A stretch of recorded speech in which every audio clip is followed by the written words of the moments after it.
သာသနာတော်နှစ်2562နှစ်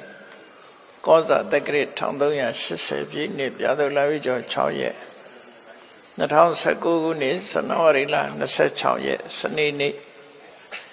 ရန်ကုန်တိုင်းဒေသကြီးစံကြောင်းမြို့နယ်စံကြောင်းလမ်းအမှတ်104စံကြောင်းဂါတင် Resident ဓမ္မမန္တတွင်ဆင်းကျင်းပပြုလုပ်အပ်သည့်အထူးဓမ္မသဘင်ခန္ဓာ၌စံချောင်းဂါရင် Resident ဖွင့်လှစ်ခြင်းအထိမ်းအမှတ်အဖြစ်အမတဒါနဓမ္မဒါနအဖြစ်ဖြင့်ဟောကြားအပ်သော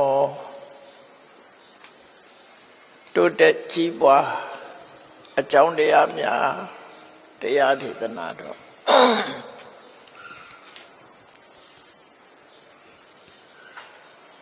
မြတ်စွာဘုရားဟောကြားတဲ့အဆုံးအမတရားတော်တွေအတိုင်းလိုက်နာကျင့်သုံးမယ်ဆိုလို့ရှိရင်လူတိုင်းဟာမိမိတို့အတိုင်းဒါအရာကြီးပွားတိုးတက်ကြမှာဖြစ်တယ်။အားကြောင့်လို့ဆိုရင်မြတ်စွာဘုရားရဲ့အဆုံးအမတရားတော်ဟာအကျဉ်းတရားကိုအခြေခံထားပြီးတော့အသိပညာတရားနဲ့ဟောတာဖြစ်သောကြောင့်လွယ်မှားမှုမရှိဘူးဒါကြောင့်မို့ဘုရားဘာသာဝင်တွေသိကြတဲ့တရားကုံတော်6ပါးဆိုတဲ့မှာသွားခါတော်ဘဂဝတဓမ္မောသက်သောဘုရားကဓမ္မကိုဟောတဲ့အခါမှာလွယ်မှားတာတခုမှမရှိစေရဘူးအတိအကျအမှန်ကန်ပဲဟောတာဖြစ်တယ်မှန်ကန်မှုဆိုတာလောကမှာသူ့တဘာဝအတိုင်းရှိနေတာဖြစ်တယ်လွယ်မှားမှုကထုတ်ဖော်ပြောဆိုသူရဲ့လွယ်မှားမှုသာဖြစ်တယ်တရားဓမ္မဆိုတာလွယ်မှားတာမရှိဘူးလို့ပြောတဘာဝတရားကြီးဟာသူ့ဘာသူအကြောင်းနဲ့အကျိုးနဲ့ဆက်သွယ်နေတာသာဖြစ်တယ်တဘာဝတရားနဲ့နေထိုင်ကြတဲ့လူသားတွေရဲ့အသိဉာဏ်မလုံလောက်မှုကြောင့်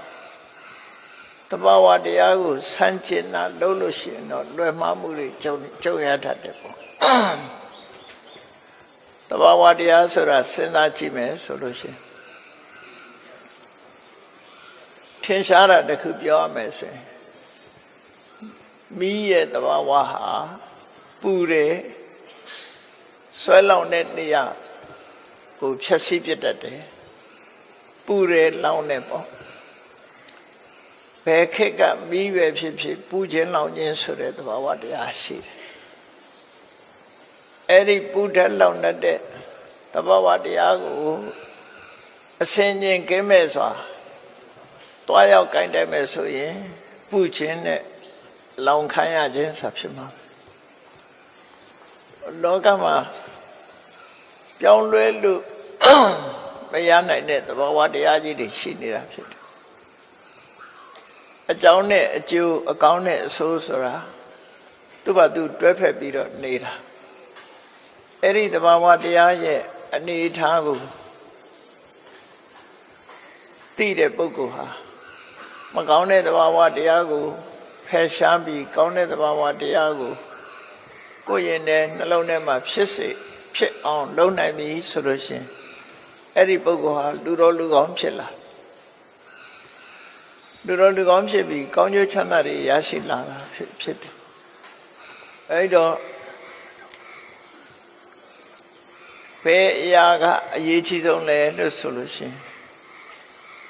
အသိပညာဟာအရေးကြီးဆုံးပဲဖြစ်တယ်အဲ့ဒီအသိပညာရဲ့အခြေခံကတော့သီလပဲဖြစ်တယ်ကိုချင်းသီလနဲ့အသိပညာဒီနှစ်ရပ်ပေါင်းစပ်ထားမယ်ဆိုရင်အရာရာမှာအောင်မြင်မှုကိုရနိုင်တယ်လို့လူတွေရဲ့အကောင်းဆုံးအရေးချင်းနှစ်ရပ်လို့ပြောရမယ်ဆိုရင်သီလနဲ့ပညာသာဖြစ်တယ်တခြားအရေးချင်းတွေမလိုအပ်ဘူးလားဆိုလိုအပ်တယ်သို့တော့တခြားအရေးချင်းတွေဟာလိုအပ်ချက်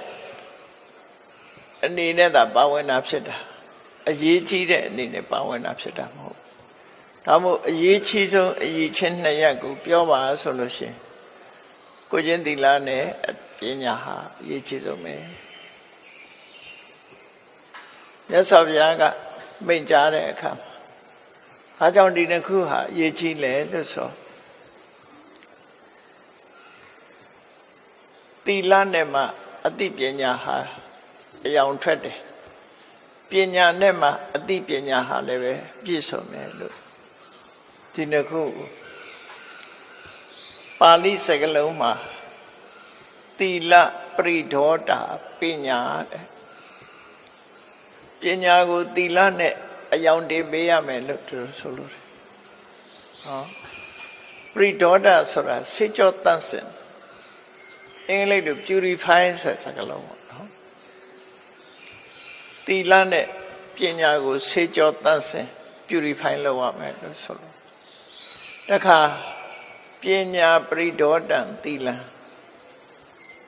ပညာနဲ့သီလကိုတခါစေကြောရမယ်အယောင်တင်ရမယ်လို့ဆိုလို့အဲ့ဒီအရေးချင်းနှစ်ရဟာရှင်တွဲလာပြီးတော့လူတွေရဲ့တဏ္ဍာမှာအတိုင်းအတာတစ်ခုရောက်တည်ထီအောင်ပြည့်စုံလာမယ်ဆိုလို့ရှိရင်ဒီပုဂ္ဂိုလ်ဟာဘဝမှာဘယ်တော့မှအောက်တန်းနောက်တန်းကျသွားမှာမဟုတ်ဘူးကိုယ်ချင်းသီလဘက်ကလည်းအစင်းမြင့်တယ်အသိပညာဘက်ကလည်းအစင်းမြင့်တယ်ကိုယ်ချင်းသီလတော့ကောင်းမှရဲ့ပညာမရှိဘူးဆိုပြန်တော့လွဲမှားမှုတွေနဲ့ကြုံရတတ်ပြန်ပညာတော့ရှိတယ်ကိုယ်ချင်းတရားမကောင်းဘူးဆိုတဲ့အခါကျတော့ကောက်ချစ်စင်လဲတဲ့လူဖြစ်သွားတတ်တယ်အဲ့တော့ပညာကအမှားအမှန်ကိုသိပြီးလမ်းကြောင်းဖြောင်းအောင်ထိမ့်ပေးတာပဲဖြစ်တယ်သီလကကိုချင်းတရားကိုသိက္ခာကိုထိမ့်သိမ်းတာဖြစ်တယ်အဲ့ဒီနှစ်ခုပေါင်းစပ်လိုက်ပြီဆိုရင်သူဟာကောင်းအထက်တန်းတစ်ယောက်ရောက်သွားနိုင်တယ်တဘာဝတရားတစ်ခုစဉ်းစားကြည့်ပေါ့လမ်းပေါ်မှာကားမောင်းနေတယ် highway မှာကားမောင်းနေတယ်ဆိုရင် speed ရှိတယ်ထိန်းကျောင်းတဲ့စတီးယာတင်ရှိတယ်ဒီနှစ်ခုဟာကိုထိန်းနိုင်တဲ့အတိုင်းအတာကားကိုထိန်းနိုင်တဲ့အတိုင်းအတာထိအောင် speed တင်ပြီးမောင်းမယ်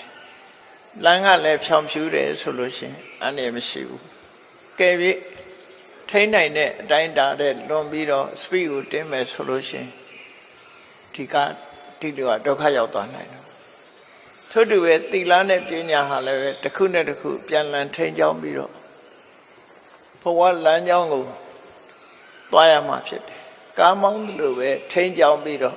ကိုယ့်ဘဝကိုယ်သွားတဲ့လမ်းဖြောင်းတန်းအောင်လုပ်ပညာနဲ့သွားမဲ့နေရာကိုစဉ်းစားတယ်သီလနဲ့ကိုယ့်ကျက်တရားကိုထိန်းတယ်ဆိုဒီနှစ်ခုဟာတစ်ခုနဲ့တစ်ခုပြန်လည်ထိန်းကျောင်းပြီးလိုရာစခန်းကိုရောက်နိုင်တာဖြစ်တယ်။ဒါကြောင့်မြတ်စွာဘုရားကဆုံးမတယ်သီလရှိမှပညာရှိနိုင်တယ်ပညာရှိမှသီလရှိနိုင်တယ်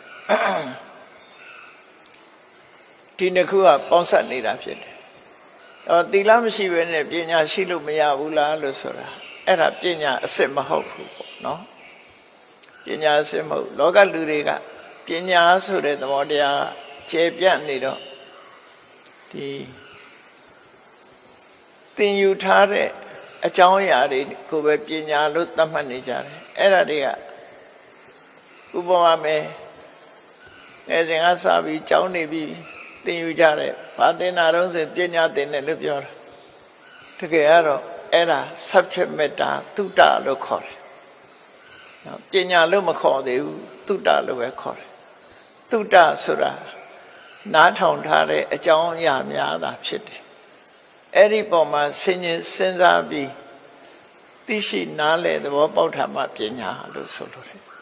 အနုဆိုရင်သုတကိုသာပညာခေါ်မယ်ဆိုလို့ရှိရင်သင်ယူထားတဲ့အကြောင်းအရာများရှိလေသူကပညာတတ်လေလို့ဒီလိုဖြစ်မှာမဟုတ်ဘူးလူမှာစာတွေးလက်တွေးဆိုတာနှမျိုးရှိတယ်သုတဆိုတာပြောမယ်ဆိုရင်စာတွေးပေါ့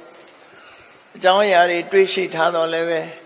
ဆင်ញင်သုံးသပ်မှုပညာအားနည်းလို့ရှင်လွဲမှားသွားနော်ဆရာဝန်တွေဟာတုဒ္ဒအနေနဲ့သင်ယူထားကြတယ်လှုပ်ဆောင်တဲ့အခါမှာလွဲမှားသွားတာရှိတယ်အင်ဂျင်နီယာတွေလည်းတုဒ္ဒအနေနဲ့ရှိတယ်လှုပ်ဆောင်တဲ့နေရာမှာလွဲမှားမှုတွေဖြစ်တယ်ဘာကြောင့်လို့ဆိုအတွေ့အကြုံ experience ဆိုတဲ့အဲ့ဒီ experience ကရတဲ့ပညာမျိုးမဟုတ်သေးလို့ပဲဖြစ်တယ်ပေါ့အဲ့တော့ပညာဆိုတာကြတော့အတွေ့အကြုံနဲ့ရင့်ကျက်လာတဲ့ပုဂ္ဂိုလ်တွေဟာအမှားယွင်းနည်းသွားတယ်လို့သူဆိုတယ်ဒါကြောင့်မို့သုတ္တနဲ့ပညာကိုလည်းကွက်ပြားခြားနားစွာသိရှိနားလည်ပြီးမိမိတို့ရဲ့သုတ္တကိုပညာအဖြစ်ပြောင်းလဲနိုင်အောင်ဆင်ញင်တုံဆင်ញင်စဉ်းစားသုံးသပ်ပြီးလက်တွေ့ဖော်ဆောင်တတ်ရမှာဖြစ်တယ်အဲ့ဒါလို့မဟုတ်လို့ရှိရင်သုတ္တဟာသုတ္တအဆင့်မှာပဲပျောက်ကွယ်သွားပြီးတော့ပညာအဆင့်ရောက်မလာဘူးဖြစ်တယ်ပေါ့သုတ္တနဲ့ပညာ subject matter နဲ့ wisdom ဒီနှစ်ခုအဲ့ဒီနှစ်ခုပေါင်းစပ်တာဒါကြောင့်မို့အဲ့ဒီပညာရက်ကိုအရှိန်တက်ဖို့ဆိုတာကိုချင်းတရားနဲ့ပြန်ထိန်ရမှာဖြစ်တယ်ကိုချင်းတရားနဲ့မထိန်နိုင်ဘူးဆိုရင်အသိပညာအားနည်းရောပါသွားပြီနောက်ဆုံးမှာကိုချင်းတရားပြပြတဲ့လူဟာနှလဘိန်းတုံးဘဝရောက်သွားတယ်ဆိုတာလောကမှာတာရကတွေမရှာပါဘူးကိုချင်းတရားပြပြသွားတဲ့ပုဂ္ဂိုလ်တစ်ခုရဲ့ကြာဆုံးသွားမှုဟာထင်ရှားတာပဲအဲ့တော့ဘလောက်ပဲပညာတတ်ခဲ့ကိုချင်းတရားမထိန်တဲ့လူတယောက်ဟာလမ်းမော့ရောက်သွားတာပဲခုခေတ်စကားနဲ့ပြောရင်မြောင်းနဲ့ရောက်သွားပြီပေါ့နော်ကိုချင်းတရားထိန်ပြီးတော့အသိပညာလည်းတတ်တယ်ကိုချင်းတရားလည်းကောင်းတယ်ဆိုတဲ့ပုဂ္ဂိုလ်ဟာတလူနဲ့တိုးတက်ချီးပွားလာတာဖြစ်တယ်တိုးတက်ချီးပွားချမ်းသာချီးပွားအကြောင်းတရားများကိုမြတ်စွာဘုရားကဟောကြားဆုံးမခဲ့တာဖြစ်တယ်အဲ့ဒီအတိုင်းဆောင်ရွက်လုပ်ကိုင်နိုင်မယ်ဆိုရင်အချိန်အခါပြည့်ပြည့်စုံလာတဲ့အခါလူတိုင်းပဲမှန်ကန်တဲ့လမ်းကြောင်းကရှောက်မယ်ဆိုရင်ချမ်းသာကြွယ်ဝလာလမ်းကြောင်းမှန်ဖို့ပေါ်တော့တယ်ရွှေဒဂုံဖရာပေါ်သွားဖို့ဥတည်လာတဲ့ပုဂ္ဂိုလ်တိုင်းဟာရွှေဒဂုံဖရာရောက်နိုင်တဲ့လမ်းကြောင်းပေါ်ကိုရှောက်ရင်အနေနဲ့အမြန်ရောက်သွားကြမှာပဲဘယ်သူပဲဖြစ်ဖြစ်မှန်လျှောက်သွားလို့ရှိရင်ရောက်သွားမှာဆိုတာသိကြသို့တော့လမ်းကြောင်းမှန်ဖို့လိုတယ်နောက်ပြန်မသွားဖို့လိုတယ်ပေါ့အဲ့ဒါလိုပဲမြတ်စွာဘုရားရဲ့အဆုံးအမလမ်းကြောင်းပေါ်ရှောက်လန်းတဲ့အခါမှာထက်တန်လုံလဝိရိယနဲ့လိုက်နာကျင့်သုံးဖို့လိုတယ်ပြောင်းပြန်မလျှောက်ဖို့လိုတယ်ပေါ့ပြောင်းပြန်လျှောက်ရင်လည်းစခန်းကိုရောက်မှာမဟုတ်ဘူးလမ်းကြောင်းလွဲမှားလို့ရှိရင်လည်းလမ်းပေါ်ရွှေဒဂုံဘုရားကိုရောက်မှာမဟုတ်ဘူးအဲ့ဒီတိုင်းပဲကိုလိုချင်တဲ့စခန်းကိုရောက်ဖို့အတွက်ဖြောင့်မှန်တဲ့လမ်းကြောင်းလျှောက်ပြီးတော့တဲ့မတ်ဥတည်သွားဖို့လိုအပ်တယ်လို့ဆိုအဲ့တော့မြတ်စွာဘုရားကတမ္ပတ္တိလို့ခေါ်တဲ့ပြည့်စုံအောင်မြင်ခြင်းတမ္ပတ္တိဆိုတာအကြောင်းတရားတွေပြည့်စုံရင်အကျိုးတရားတွေလည်းပြည့်စုံလာsuccess လို့အင်္ဂလိပ်လိုပတ်သက်ပြန်တယ် means of success means of accomplishment အောင်မြင်မှုရဲ့လမ်းကြောင်းတွေဘာတွေရှိလဲအဲ့ဒီအောင်မြင်မှုလမ်းကြောင်းတွေဘာအတွက်လဲဆိုတာစဉ်းကျင်စဉ်းစားကြည့်ကြရအောင်ဘုန်းကြီးတို့ကိုမေခွန်းထုတ်ကြည့်ရမယ်မေခွန်းထုတ်တာအများကြီးပဲမထုတ်ပဲနဲ့အနှစ်ချုပ်ကိုထုတ်ကြည့်လိုက်မင်းလူဘဝရလာတဲ့အခါမှာပစ္စည်းဥစ္စာပေါ်များနဲ့ကျွယ်ဝချမ်းသာခြင်းသလားလူများစုကိုဒီမေခွန်းမေးခြင်းပစ္စည်းဥစ္စာပေါ်များချမ်းသာခြင်းသလားဆိုတာဒီမေခွန်းကိုချမ်းသာခြင်းပါတယ်လို့ဖြေမဲ့အဖြေတွေဟာအများဖြစ်နိုင်တယ်ပစ္စည်းဥစ္စာပေါ်များကျွယ်ဝချမ်းသာမှုကိုလိုလားပါသလားဆိုလိုလားတဲ့ပုဂ္ဂိုလ်တွေကြီးပဲဖြစ်အဲ့ဒါလူတွေရဲ့ဆန္ဒတစ်ခုအေးလိုလားလို့ရောတစ်ဖက်ကစဉ်းစားကြည့်လူတိုင်းချမ်းသာခြင်းနဲ့ ဒါပေမဲ့လူတိုင်းချမ်းသာရဲ့လားမချမ်းသာဘူးလက်တဆုပ်စာလူအနည်းစုသာချမ်းသာကြွယ်ဝကြဆင်းရဲတဲ့လူကပုံများတယ်ဆင်းရဲတဲ့လူကပုံများကဘာမှာဆိုလို့ရှိရင်8 ယောက်1 ယောက်ဟာထမင်းဝအောင်မစားနိုင်ကြကဘာလူဦးရေဒါကြောင့်မို့ဆင်းရဲတဲ့လူကများနေတယ်အဲ့လိုဆင်းရဲတဲ့လူတွေများနေတာဘာကြောင့်လဲကြောင်းရှာလူတိုင်းဟာမိခွန်းထုတ်လို့ရှိရင်ချမ်းသာကြွယ်ဝခြင်းရတယ်အချို့သောပုဂ္ဂိုလ်များသာအနည်းငယ်သောပုဂ္ဂိုလ်များသာချမ်းသာကြွယ်ဝပြီးအများစုကရှုံးကနေရဆဲပဲဘာကြောင့်လဲအဖြေတစ်ခုထုတ်အောင်ဖြစ်တယ်နောက်တစ်ခုကချမ်းသာပြီးတဲ့လူတွေဟာဒုတိယမျှော်လင့်ချက်လို့ပြောရမယ်မျှော်လင့်ချက်ကဘာလို့ဆိုလူဘဝလူအတိုင်းဝိုင်းထဲမှာခုံသိက္ခာရှိခြင်းချမ်းသာပြီးတော့လူမသိသူမသိလူရမဝင်တဲ့ဘဝမျိုးလေလူတွေကမလိုလားကြဘူးချမ်းသာပြီးရင်လူလောကအတိုင်းဝိုင်းထဲမှာခုံသိက္ခာရှိနေခြင်းတယ်ဒါဒုတိယမျှော်လင့်ချက်ပရမမျှော်လင့်ချက်ကပိုကြီးမားတယ်ပရမမျှော်လင့်ချက်ပြည့်လာတဲ့ပုဂ္ဂိုလ်တွေကဒုတိယမျှော်လင့်ချက်ရခုံသိက္ခာရှိနေခြင်းသလားအရှိန်စောကင်းမဲ့ပြီးတော့လူမသိသူမသိလူတကာမလေးစားတဲ့ပုဂ္ဂိုလ်ဖြစ်ခြင်းသလားဆိုဂုဏ်သိက္ခာရှိပဲနေခြင်းညာအလုံးဂုဏ်သိက္ခာရှိနေခြင်းဟုတ်ပြီချမ်းသာကြွယ်ဝတယ်ဂုဏ်သိက္ခာရှိတယ်အဲ့ဒါနှစ်ခုပြည့်စုံတဲ့အခါမှာဘာလို့ခြင်းလာပြန်လို့ဆိုချမ်းသာခြင်းနဲ့အသက်ရှိခြင်းအေးပစ္စည်းဥစ္စာတွေတော့ပေါ်များပါရဲ့ဂုဏ်သိက္ခာရှိပြီးလူတွေရဲ့လေးစားမှုလည်းရှိပါတယ်လူကမချမ်းမမာဘူးဆိုရင်လိုအပ်ချက်တစ်ခုဖြစ်နေပြန်မချမ်းမမာဘူးဆိုလို့ရှိရင်ရှားထားတဲ့စိစိမ်ဥစ္စာတွေဟာအဓိပ္ပာယ်ကင်းမဲ့တယ်လို့ဖြစ်တယ်ဒါကြောင့်တတ္တိယလူတွေရဲ့ဆန္ဒကတော့ချမ်းသာခြင်းနဲ့အသက်ရှိခြင်းနဲ့ဒါကြောင့်မို့လူတွေဟာအသက်ရှိပါစေချမ်းသာပါစေနဲ့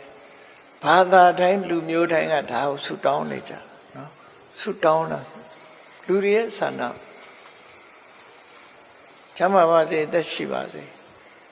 ဒါကိုအဓိကထားပြီးတော့ဆုတောင်းနေကြတာဖြစ်တယ်အဲ့တော့လူတွေရဲ့ဆန္ဒဒီဘဝမှာ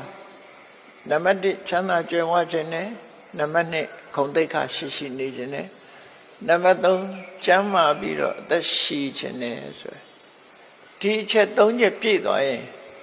လူဘဝတစ်ခုမှာလုံလောက်တဲ့အတိုင်းအတာတစ်ခုကိုရရှိထားခြင်းမှာဖြစ်တယ်အဲ့ဒီအတိုင်းအတာရရှိပြီးတဲ့နောက်မှာမျှော်လင့်ချက်ကုံဆုံးသွားမလားဆိုမကုံသေးဘူး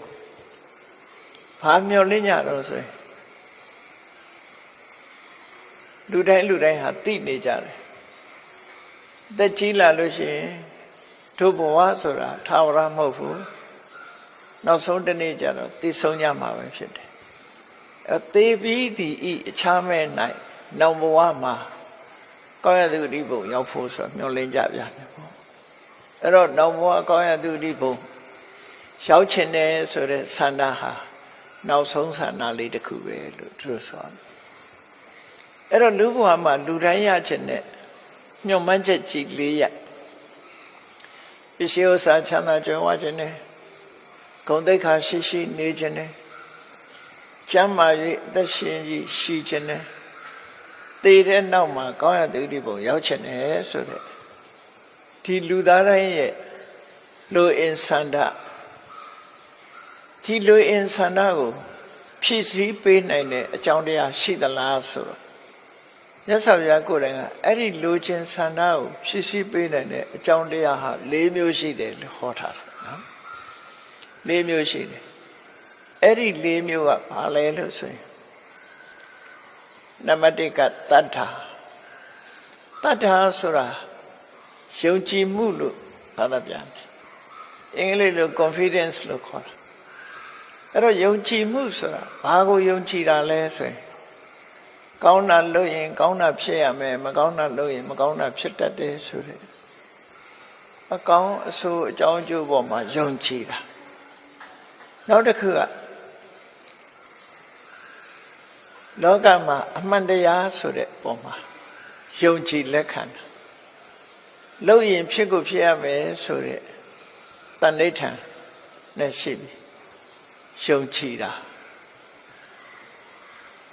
တချို့ကိစ္စတွေကအခုလို့အခုဖြစ်တာမဟုတ်ဘူးမယုံကြည်တဲ့လူကဆက်မလုပ်ကြတော့အခုဒီကနေ့ခေတ်မှာကမ္ဘာမှာအစရှိတဲ့လူတိုင်းလို့ကောင်းကင်ခရီးကသွားနိုင်တဲ့လေမြန်ဆိုတာတိထွင်မှုဟာလွယ်တကူဖြစ်လာတာမဟုတ်ဘူးအမျိုးမျိုးစမ်းသပ်တဲ့လူတွေဟာဘဝဆုံးရှုံးလို့အနစ်နာမျိုးစုံခံပြီးတော့မှတဖြည်းဖြည်းချင်းတိုးတက်လာပြီးတော့ဒီအဆင့်ရောက်လာတာဖြစ်တယ်အဲ့ဒီလိုဆက်လက်ပြီးလှုပ်တာဟာယုံကြည်လို့လှုပ်တာပဲဖြစ်တယ်မယုံကြည်ရင်လှုပ်မှာမဟုတ်ဒါကြောင့်မို့အလုပ်တစ်ခုကချက်ချင်းဖြစ်တာမဟုတ်ဘုရားဘာသာတရားတော်နဲ့ပြောမယ်ဆိုလို့ရှိရင်သူမိတာယသိဘဝမှာဒီပင်ကရာမြတ်စွာဘုရားကကောရမဖေယဖြစ်လိမ့်မယ်လို့ဗျာဒိတ်ကြားခဲ့တယ်အဲ့ဒီမှာသူမိတာယသိဟာလေးသိင်ချေနဲ့ကမ္ဘာတသိန်းပါရမီဖြစ်ရင်ဖေယဖြစ်မယ်ဆိုတာကိုသူယုံကြည်တယ်ယုံကြည်လို့သူဟာလှုပ်ဆောင်ခဲ့တာဖြစ်တယ်အကယ်၍များမယုံကြည်ဘူးဆိုလို့ရှိရင်ဒီအလုပ်ကိုသူလက်လျှော့ပြမှာပဲဖြစ်တယ်ဘယ်ဟာပဲဖြစ်ဖြစ်ယုံကြည်မှုဆုံးဖြတ်မှုအမှန်တမ်းအရေးကြီးယုံကြည်တယ်ဆိုတဲ့နေရာမှာ resolution ဆိုတဲ့ဆုံးဖြတ်ချက်ပါအဲ့ဒီဆုံးဖြတ်မှုတဏှိဋ္ဌာန်ချထားမှုဟာတတ္တာလို့ခေါ်တဲ့အရာတစ်ခုပဲဖြစ်ယမယံခတတ္တာကိုအဓိမောက္ခ resolution decision လို့ခေါ်တယ်ဆုံးဖြတ်ချက်ဆုံးဖြတ်ချက်ရှိတဲ့ပုဂ္ဂိုလ်တယောက်ဟာမမိတ်မသုံကြိုးစားတဲ့အခါနောက်ဆုံးမှအောင်မြင်သွားတယ်တောင်တဲ့သမားတယောက်ဟာဘလောက်ပဲမြင့်မြင့်ဒီတောင်ထိပ်ကိုငါရောက်ရမယ်လို့ယုံကြည်ချက်ရှိတယ်ယုံကြည်ချက်ကိုဥတည်ပြီးတော့ကြိုးစားအထောက်မှုလုပ်တဲ့အခါမှာသူမျှော်မှန်းတဲ့အတိုင်းရောက်သွားစီးပွားရှာတာလဲထို့အတူပဲနော်လောကမှာစီးပွားဥစ္စာကြွယ်ဝချမ်းသာခြင်းနဲ့ဆိုရင်ယုံကြည်ချက်နဲ့လုပ်ရမှာဖြစ်တယ်သို့တော့ယုံကြည်ချက်တစ်ခုတည်းလားလို့တော့ယုံကြည်ချက်ပေါ်မှာလှုပ်ဆောင်မှုတွေပါလာဘာတွေပါလာတော့ဆိုရင်နော်ဖြစ်ခြင်းနဲ့ဆန္ဒကျိုးပန်းအထောက်မှုလုံလဝိရိယစိတ်ဓာတ်ကြံ့ခိုင်မှုအသိပညာဆိုတာပေါင်းစပ်ရမှာဖြစ်တယ်ဘယ်ရာပဲဖြစ်ဖြစ်တစ်ခုတည်းမဟုတ်ဘူးဆိုတာကိုတော့သတိထား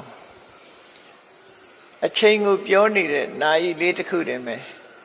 စဉ်းစားကြည့်လေလူတိုင်းနာယီကိုသုံးနေတာစဉ်းစားကြည့်လိုက်အဲ့နာယီလေးမှာလက်တံနှစ်ခုပါတယ်မျက်နှာပြင်မှာခဏနေပါတယ်အတွင်းမှာပင်နီယန်ဆိုတဲ့စက္ကရိယာတွေပါတယ်ဘက်ထရီပါတယ်ကဲအဲ့ဒါတွေတစ်ခုချိုးတဲ့သွားလို့ရှိရင်အချိန်ကိုဖော်ပြနိုင်အောင်မလားမပြနိုင်ဘူးဘက်ထရီလည်းကောင်းတယ်ပင်နီယန်တွေလည်းကောင်းတယ်လက်တံတစ်ခုကိုဖြုတ်ထားလိုက်ဘာမှမလုပ်နဲ့လက်တံတစ်ခုပဲဖြုတ်ထားလိုက်အတူပဲဖြုတ်အရှည်ပဲဖြုတ်အချိန်ကိုသိနိုင်အောင်သိနိုင်တော့အလုံးဟာပေါင်းစပ်နေမှာဖြစ်တယ်ဆိုတဲ့သဘောတရားကိုပြောပြတာပါအလုံးဟာပေါင်းစပ်ညီညွတ်ပေါင်းစပ်နေမှာအကျိုးရလဒ်တစ်ခုဆိုထွက်တာဖြစ်တယ်ဒါကြောင့်မို့အကြောင်းတရားတွေအလုံးပေါင်းစပ်နေပြောတဲ့အခါတော့တစ်ခုကိုဥတည်ပြီးပြောတာဖြစ်တော့လည်းပဲအကြောင်းတရားတွေဟာတစ်ခုတည်းမဟုတ်ဘူးစီးပွားဥစ္စာတိုးတက်တယ်လို့ဆိုတဲ့ပုဂ္ဂိုလ်တွေဟာဘာတွေနဲ့ပေါင်းစပ်ထားတာတော့ဆိုလို့ရှိရင်သူတို့ဟာသူများတဲ့ပို့တဲ့လုံလဝိရိယကြိုးစားအထောက်မှုရှိတယ်အဲ့ဒီကြိုးစားအထောက်မှုဆိုတဲ့အထဲမှာဘာတွေပေါင်းစပ်ထားတော့လို့ဆိုရင်လုပ်ငန်းကျွမ်းကျင်မှုပါတယ်နည်းပညာပါတယ်ဆွဲလုံးလကြီးမားမှုပါတယ်ကိုယ်တိုင်လုံးနိုင်စွမ်းရှိတယ်စီမံခန့်ခွဲတတ်တဲ့စွမ်းရည်တတ်ရှိတယ်အဲ့ဒီငါးချက်ပေါင်းစပ်ပါဝင်နေပြီးတော့ကြိုးစားရမှာဖြစ်တယ်ဒီတိုင်းအယမ်းမဲ့လှုပ်ရှားနေတာကိုကြိုးစားတယ်လို့ပြောတာမဟုတ် ကြိုးစားမှုဆိုဒီမှာအကြောင်းတရားတွေပေါင်းစပ်ပြီးတော့ကြိုးစားနေတာလားဖြစ်တယ်အဲ့ဒါလို့9 ရက်လုပ်ငန်းကြံ့ကြံ့မှုမရှိရင်လည်းပျက်စီးတယ်ဤပညာမကောင်းရင်လည်းမအောင်မြင်ဘူးဆွဲမရှိလို့ရှိရင်လည်းအောင်မြင်မှုပန်းနိုင်ကိုမရောက်နိုင်ဘူးကိုယ်တိုင်မလုပ်တတ်ဘူးဆိုတဲ့လူတွေလည်းအောင်မြင်မှုတရဖူမဆောင်နိုင်ဘူးစီမံခန့်ခွဲတတ်ခြင်းဆိုတာမရှိဘူးဆိုရင်လည်းအောင်မြင်မှုမရနိုင်ဘူးဒါကြောင့်မို့ကြိုးပမ်းအထောက်တယ်ဆိုတာဟာလုပ်ငန်းကြံ့ကြံ့မှုဤပညာကောင်းမှုဆွဲလုံးလာကြီးမားမှုနဲ့ကိုယ်တိုင်လုံနိုင်စွမ်းရှိမှုလုံနိုင်စွမ်းဆိုတာကိုယ်လည်းလုံတတ်တယ်လုံတတ်မှစီမံခန့်ခွဲတတ်တာဖြစ်တယ်ကိုယ်မတတ်တဲ့ပညာရပ်ကိုသူများသွားဆရာလုပ်လို့ရှိရင်သူလိမ့်သမျှခံရမှာပဲဒါသိချရတယ်တရားနော်အဲ့တော့ကိုယ်တိုင်လည်းတတ်တယ်ကိုယ်တိုင်တတ်တဲ့ပညာနဲ့သူများကိုစီမံခန့်ခွဲတတ်တယ်ဆိုဒီအချက်5ချက်ပြည့်ပြီးဝပေါင်းစပ်ပြီးဆိုရင်အထွတ်ထိပ်ကိုရောက်လာတာပဲဖြစ်တယ်အဲ့တော့မြတ်စွာဘုရားကခုနပြောတဲ့လူဆန္ဒတွေဖြည့်ဆည်းဖို့အတွက်တတ္တာဆိုတဲ့ယုံကြည်ချက်အခြေခံအဖြစ်ရှိရမယ်ယုံကြည်ချက်ရှိလာပြီးတဲ့နောက်မှာလူသားတွေအတွက်ဘာရည်ချင်းတို့အပ်တယ်လဲဆိုရင်ကိုချင်းတရားဆိုတာလောကလူတွေကကိုချင်းတရားကိုဒီနောက်ဘဝအတွက်လို့ထင်ကောင်းထင်နေလေမဟုတ်ဘူးဒီဘဝကြီးပွားတိုးတက်တာလေကိုချင်းတရားကောင်းမှကြီးပွားတိုးတက်တာကိုချင်းတရားပြက်ပြားသွားတာနဲ့တပြိုင်နက်ဒီလူရဲ့စီးပွားဥစ္စာတွေဟာကြိုးကြပျက်စီးသွားတယ်ဒါကြောင့်မို့ကိုချင်းတရားဆိုတာအမှန်တမ်းအရေးကြီးတာကိုချင်းတရားဆိုတာတခြားဟာတွေမဟုတ်ဘူးအနည်းဆုံးခုနကဆောက်တည်လိုက်တဲ့5 ပါးသီလအဲ့ဒီ5 ပါးသီလဟာအခြေခံခိုင်လုံတဲ့ကိုချင်းတရားပဲဖြစ်တယ်အဲ့ဒီကိုချင်းတရားတွေတဲ့ကနေတခုဖောက်ဖျက်လိုက်တာနဲ့တပြိုင်နက်ကျန်တာတွေဟာပြိုကွဲသွားနိုင်ဘာလဲလို့ဆိုမူရစေဝသုံးလိုက်ပဲလေ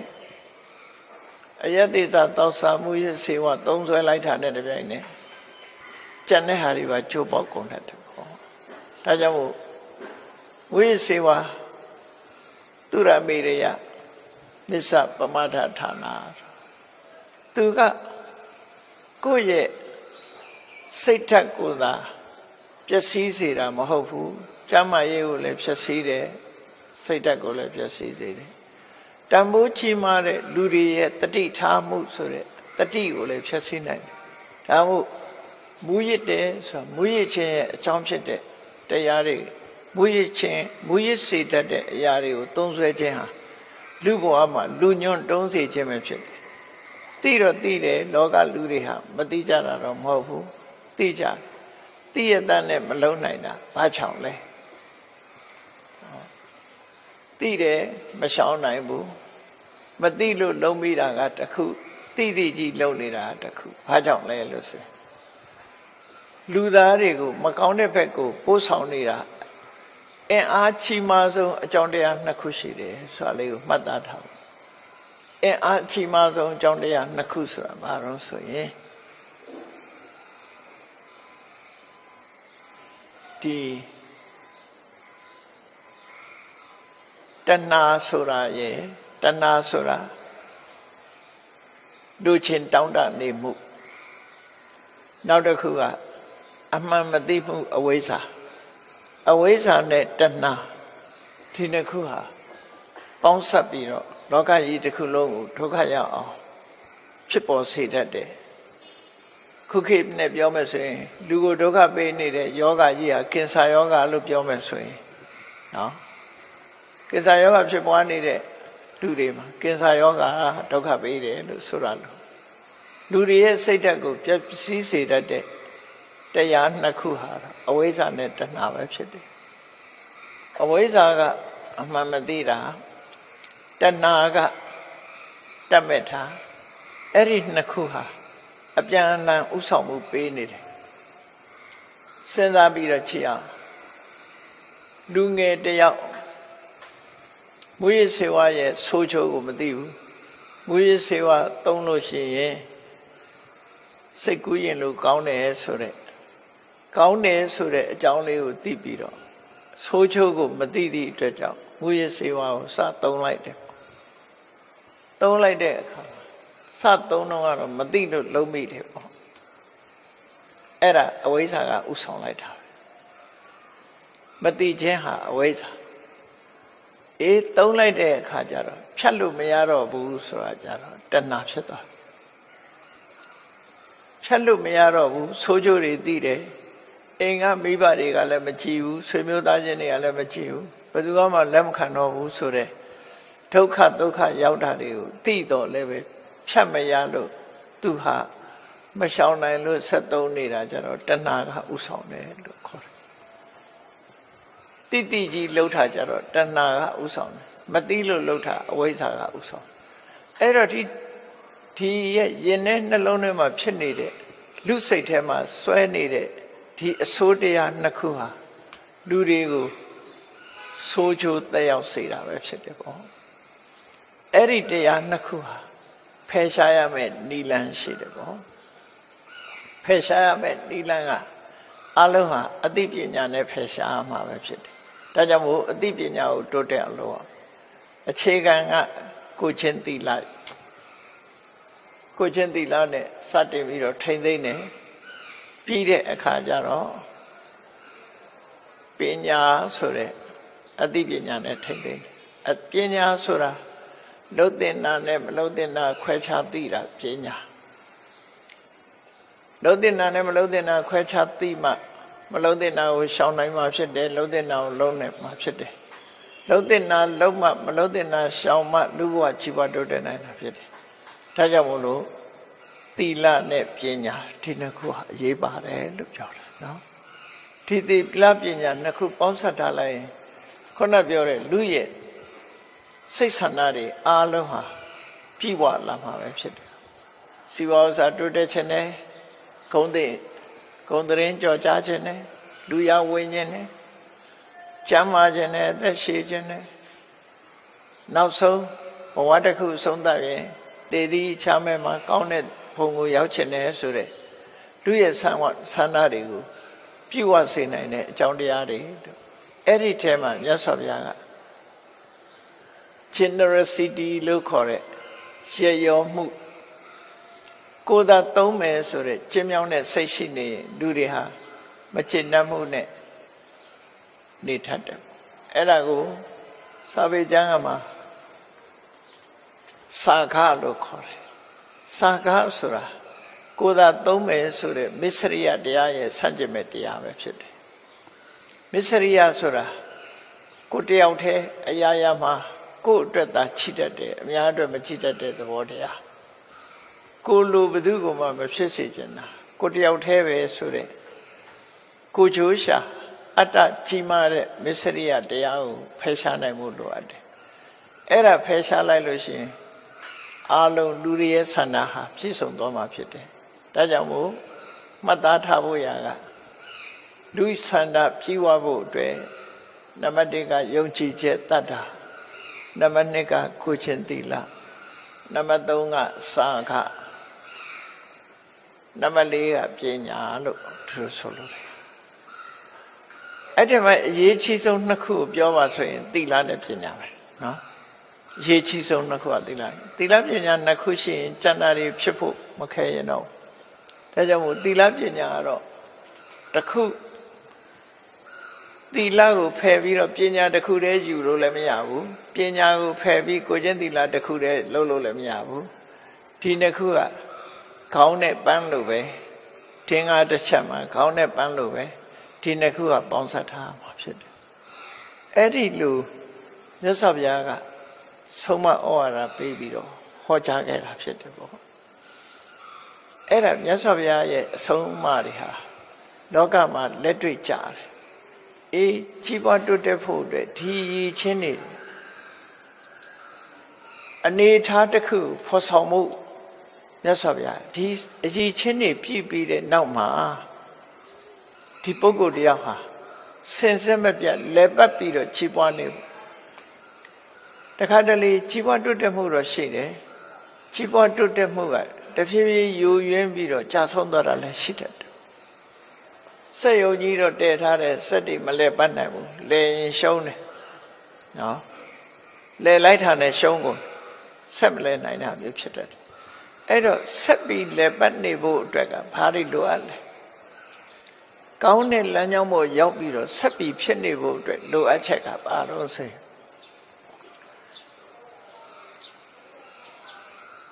နံပါတ်1နေရာရွေးချယ်မှုမှန်ကန်ရမယ်ဒါကိုပฏิရူပဒေသဝါဒလို့မင်္ဂလာတရားထဲမှာဟောတာအဲ့ဒါနေရာရွေးချယ်မှုမှန်ကန်ခြင်းပဲနော်နေရာရွေးချယ်မှုမှန်ကန်ရမယ်နောက်ပြီးတော့လူတော်လူကောင်းကိုယ်လုပ်ငန်းကိုပံ့ပိုးနိုင်မဲ့ပုဂ္ဂိုလ်ဆရာကောင်းသမားကောင်းအကြံကောင်းဉာဏ်ကောင်းပေးနိုင်တဲ့ပုဂ္ဂိုလ်နဲ့လက်တွဲရမယ်ဒါနော်နေရာရွေးချယ်မှန်ကန်တဲ့နေရာကိုရွေးချယ်ခြင်းဆရာကောင်းသမားကောင်းအပေါင်းအသင်းကောင်းနဲ့လက်တွဲခြင်းနံပါတ်3ကအတ္တသမပဏိတိလို့ခေါ်တယ်ကိုပြုပြင်ထိမ့်သိမ်းဆောက်ရှောက်ခြင်းကိုပြုပြင်ထိမ့်သိမ်းဆောက်ရှောက်ခြင်းဆိုတာဘာအောင်ဆိုသီလနဲ့ပညာပဲကိုချင်းတရားကောင်းအောင်ထိရမယ်အသိပညာတိုးတက်နေအောင်အမြဲလုပ်ရမယ်အသိပညာတိုးတက်နေအောင်ဘာလုပ်ရမလဲစာဖတ်ရှုရမယ်စဉ်းစားရမယ်ကိုယ်နဲ့သက်ဆိုင်တဲ့ subject တွေကိုဖတ်နေရမယ်အမြဲလေ့လာရမယ်မေးမြန်းရမယ်ဆွေးနွေးရမယ်ဆွေးနွေးမှုဆိုတဲ့နေရာမှာဒီကနေ့ခေတ်မှာဆွေးနွေးမှုတွေကပုံစံနဲ့ပြောင်းတယ်နော်အကြောင်းအရာတစ်ခုကိုအကျိုးပေါ်အောင်ဆွေးနွေးဖို့လိုအပ်တယ်ပေါ့အခုကတန်ဖိုးရှိတာဆွေးနွေးမှုမရှိမဟုတ်ဘဲနဲ့တခြားအကြောင်းအရာတွေဆွေးနွေးပြီးဆွေးနွေးပွဲမှာရန်ဖြစ်သွားကြတာလည်းရှိတယ်ကိုဟာသူဟာရှေ့တန်းတင်ပြီးပြောကြတာဖြစ်တယ်တကယ်အကြောင်းအရာတစ်ခုကိုဆွေးနွေးမှုဟာအမှန်တမ်းတန်ဖိုးရှိတယ်လို့ပြောဒီကနေ့ခေတ်ဆွေးနွေးပွဲတွေနော်အစည်းအဝေးတွေအမှန်တမ်းများတယ်သို့တော့အကောင်ထဲမပေါ်တဲ့အစည်းအဝေးကိုနေတိုးလို့ခေါ်တယ်နော်နေတိုးလို့ခေါ်တယ်နေတိုးဆိုတာအဓိပ္ပာယ်ဖွင့်တဲ့အခါကျတော့ non action talk ကောင်းလေးတယ်ဒီနေတိုးက NATO ဒီစကားလုံးလေးလုံးလေးကိုပေါင်းပြီးနေတိုးလို့ခေါ်တယ် non action လုံးမပါဘူးထောက်ကောင်းလေးအပြောတတ်ပဲအဲ့ဒီအစည်းအဝေးမျိုးကြရင်တော့သုံးဝင်မှုတာသိကြတယ်နော်လုံးတော့လုံးတယ်ငွေကုန်ကြီးချအစည်းအဝေးကြီးတွေကျင်းပတယ်ပြီးရင်အပေါင်းအာရင်တန်တန်နဲ့ပြောသွားကြတယ်စာရန်ကြီးတွေဖတ်ကြတယ်ဟိုဟာတွေလုံးတတ်တယ်ပြီးပြီဆိုတော့အတန်တွေတိတ်သွားတယ်နောက်ထပ်အကောင့်ထဲပေါ်တာလည်းမရှိဘူးဘာမှလောက်တာလည်းမရှိဘူးဆိုအဲ့ဒါနေတိုးအစည်းအဝေးလို့သာမှတ်ထားပြီနော်နေတိုးအစည်းအဝေးဆိုတာအချိန်ကုန်ခြင်းငွေကုန်ခြင်းပဲဖြစ်တယ် non action talk only ဆိုတာမဖြစ်စေဖို့စီမံချက်တစ်ခုချပြီးအကြံကောင်းဉာဏ်ကောင်းတွေနဲ့လုပ်ပြီးအကောင့်ထဲပေါ်တဲ့ဆွေးနွေးပွဲပဲလုပ်တဲ့ပေါ့နော်အဲ့လိုမလုပ်လို့ရှိရင်သူကတမိုးတက်လာမှာမဟုတ်ဘူးအသိပညာလည်းတိုးတက်လာမှာမဟုတ်ဘူးကိုသိတာကိုပြောကိုစကားငါစကားနွားရညင်ညခုံညပြီးငြိမ်သွားကြပြန်ကော်ဖီတောက်မုံစားပြန်ညပြန်အဲ့ဒါနေတိုးအစည်းအဝေးလို့ခေါ်တယ်အဲ့ဒါမျိုးမဖြစ်သင့်ဘူးအစည်းအဝေးတစ်ခုကပညာရသွားရမယ်စီမံချက်တစ်ခုဖြစ်သွားမယ်အများရဲ့ဆုံးဖြတ်ချက်နဲ့တစ်ခုအောင်မြင်မှုရသွားဒီလိုပဲဖြစ်တဲ့ပြန်ဒီဆန်းစစ်တဲ့အစည်းအဝေးမျိုးဖြစ်တဲ့အလုပ်တစ်ခုလုပ်ပြီးပေါင်းစုလုပ်တဲ့အခါမှာတို့ဘယ်တော့ကဘာလုပ်ခဲ့တယ်ဘာလုပ်တယ်အဲ့ဒီလုပ်တာအကျိုးအမြတ်ဘယ်လောက်ရှိလဲဒီနေရာမှာဘာမှားတယ်လဲဘယ်အချက်ကတော့ဆက်လက်လုပ်တဲ့နဲ့ဘယ်အချက်ကတော့မလုပ်တဲ့ဘူးဆိုတာတွေကိုအများသဘောနဲ့အမှားမှန်ရှာကြံပြီးတော့ပြုပြင်ထိမ့်သိမ့်တဲ့အစည်းအဝေးမျိုးဒါမျိုးချတယ်နော်တန်ဖိုးကြီးမားတယ်လို့ပြောမလုပ်ရဘူးမဟုတ်လုပ်ရမယ်အစည်းအဝေးလည်းလုပ်ရတယ်တာကိစ္ဆာလို့ခေါ်တယ်အတူတကွဆွေးနွေးပြောဆိုမှုကလည်းရှိရဒါမှအကြံကောင်းဉာဏ်ကောင်းတွေရနိုင်တာဖြစ်တယ်ဒါကြောင့်မို့ မြတ်စွာဘုရားဟောတဲ့အဆုံးအမတွေကဒါတွေအားလုံးခြုံငုံထားတာနေရာရွေးချယ်မှုမှန်ကန်ရမယ်မိတ်ကောင်းဆွေကောင်းအကြံဉာဏ်ကောင်းပေးနိုင်တဲ့ပုဂ္ဂိုလ်တွေနဲ့ဆုံစည်းရမယ်ပြီးတဲ့အခါကျတော့အတ္တသမပဏိတိကိုပြုပြင်ထိမ့်သိမ်းနိုင်စွမ်းရှိရမယ်မကောင်းသေးရင်ကောင်းအောင်ပြင်ရမယ်တိုးတက်လာအောင်လုပ်ရမယ်ကိုစိတ်ကိုအလိုမလိုက်ရဘူးလို့ဆိုလိုတယ်မကောင်းတဲ့ဘက်ကိုအလိုမလိုက်ရဘူးကိုမှသီလနဲ့ပြည့်စုံရင်လားအသိပညာပြည့်စုံရင်လားကိုချင်းသီလနဲ့ပြည့်စုံပြီးရင်အသိပညာဟာအမြဲတမ်းရှုခြင်းအောင်မြင်ကြီးပွားသွားတဲ့ပုဂ္ဂိုလ်တွေနိနာနေတရားကိုဘာကြောင့်ကြီးပွားတယ်ဆိုတာစူးစမ်းလေ့လာခြင်းဆိုတာတွေနဲ့အသိပညာတိုးတက်နေအောင်လုပ်ခြင်းဟာအတ္တသမပဏိတိပဲသီလမရှိသေးရင်သီလရှိလာအောင်ကိုချင်းပညာအားနည်းနေသေးရင်ပညာတိုးတက်လာအောင်ကြိုးစားအထောက်အမှာဒါအတ္တသမပဏိတိအဲ့ဒီအားလုံးအခြေအနေတစ်ခုဟာအခြေခံရှိကလုတ်ခဲ့ပြီးသားဖြစ်တဲ့ရှေးကုသိုလ်ကံအခြေအနေကောင်းပေါ်မှာမူတည်ပြီးတော့ဆောင်ရွက်ရမှာဖြစ်တယ်။ဘုန်းကြီးတို့တွေဟာလူဘဝရလာကြတဲ့ဟာအခြေအနေကောင်းတွေရထားပြီးသားဖြစ်တယ်နော်။အခြေအနေကောင်းတွေဟာရထားပြီးသားဖြစ်လို့ကိုယ်ရှင်တဲ့နှလုံးထဲမှာကောင်းမြတ်တဲ့အနေအထားတွေနားလည်နိုင်စွမ်းရှိတဲ့ပင်ကိုဉာဏ်တွေရှိပြီးရှစ်ဆက်အလုံးလို့ဖို့ပဲလိုအပ်တယ်အလုံးလို့မယ်ဆိုလို့ရှိရင်အောင်မြင်ကြီးပွားမှုတွေကတစ်ခုပြီးတစ်ခုဆက်လက်ပြီးတော့အောင်မြင်သွားမှာအဲ့ဒါကိုတမ္ပတိ14ပါးလို့ခေါ်တာပဲအောင်မြင်ကြီးပွားဖို့ရာအတွက်နေရာကောင်းရွေးချယ်ခြင်းနေရာကောင်းမှာလှုပ်ဆောင်နေထိုင်ခြင်းမိတ်ကောင်းဆွေကောင်းရှိခြင်းဆရာကောင်းသမားကောင်းအကျဉ်းကောင်းဉာဏ်ကောင်းများရယူခြင်းပြီးတဲ့အခါမှာကိုယ့်ကိုထိမ့်သိမ်းဆောက်ရှောက်တိုးတက်မြင့်မားအောင်ကြိုးစားခြင်းနဲ့ကုသိုလ်ကံကြိုးစားအထောက်ခြင်းဆိုတဲ့ဒီအချက်၄ချက်ပဲဖြစ်တယ်။အဲ့ဒီအချက်၄ချက်ရရှိပြီးပြီဆိုလို့ရှိရင်အောင်မြင်မှုတွေဟာတစ်ခုပြီးတစ်ခုတိုးတက်များပြားလာမှာဖြစ်တယ်။ဒါကိုမြတ်စွာဘုရားကတိုးတက်ကြီးပွားအကြောင်းတရားများအဖြစ်ဟောကြားတာဖြစ်လို့ဒီတရားများကိုမှတ်သားနိုင်ယူပြီးမိမိရဲ့ယဉ်တဲ့နှလုံးထဲမှာကိုယ်ဘဝမှာပြည့်စုံအောင်ကြိုးစားအထောက်ကြရမှာဖြစ်ပါတယ်တရားချစ်ခင်သူတော်စင်ပြိဿပေါင်းတို့မြတ်ဗုဒ္ဓရဲ့အဆုံးအမတရားတော်တွေဟာ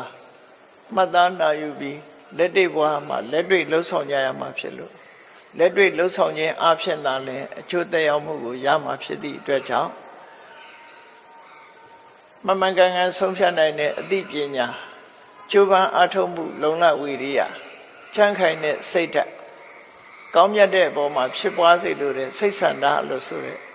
အောင်မြင်မှုအကြောင်းတရား၄ရပ်ကိုမိမိရင်ထဲနှလုံးထဲမှာအခိုင်အမာတည်ဆောက်ပြီးကြီးပွားတိုးတက်အောင်ဘဝမှာကြီးပွားတိုးတက်အောင်ကြိုးစားအထောက်နိုင်ကြပါစေကုန်သတည်း